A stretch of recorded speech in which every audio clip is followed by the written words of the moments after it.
Welcome to Real Truth Real Quick. My name is Rick Smith. I'm here with Todd Wagner. How you doing, Todd? I am well. Well, listen, we got a good, apologetic question for us today. Seth and Cain in the Bible, where did their wife come from? Yes.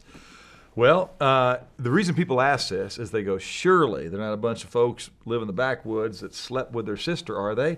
And the answer was maybe not. It could have been their niece. So, I mean, just to be very honest with you, I don't know what else to say, but likely from their mother's womb.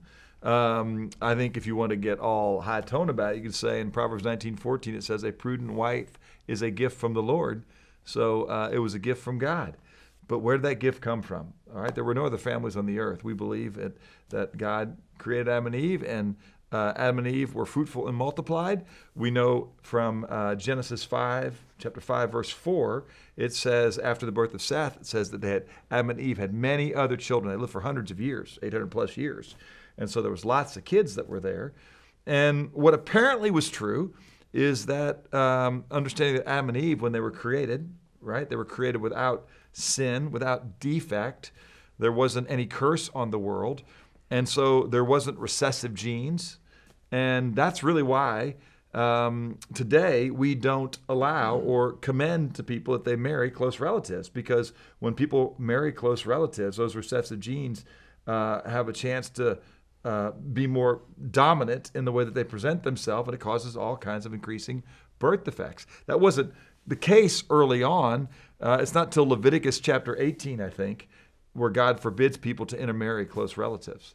And so at some point, God said, we're not going to do this any longer because there was enough people on the face of the earth. Early on, there was no such restriction. And so it came from their family. And that's really all I can tell you, is that the scriptures didn't prohibit it. From the very beginning, God's intention was that they would have one wife, okay? But he didn't say that those wives could not come from their immediate family. In fact, they had to. So the question really isn't that complicated. It just, to people today, they go, gosh, that's awkward that God would have let him marry his sister.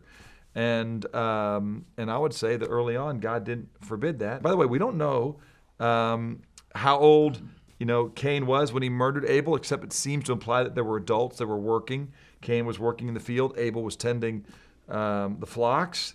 So I think we know that when Cain got married, or when Cain murdered Abel, rather, that he was fearful for his life. That seems to imply that there were already other adult children of Adam and Eve around, and one of them was likely their wife.